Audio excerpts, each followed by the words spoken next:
नाही नाही जास्त खात नाही ते. अरे उभं पण राहतं ते. अरे ते एक कार्टून येतं माहिती आहे का, ते बघत काजू बदाम खातायत का. हां वन्य प्राण्यांना खायला देऊ नये बरोबर आहे, पण कधी कधी मोह आवरता येत नाही, एस्पेशली ज्यावेळेस तुम्ही नवीन ठिकाणी येता.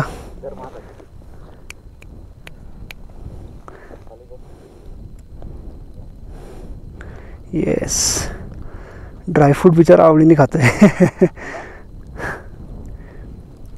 हे घे उभा राहा. पोट भरलं वाटतं त्याचं. पोट भरलं की काय. हे घे घे उभं राहा, एकदा एकदा एकदा फक्त उभं राहा. Yes very nice.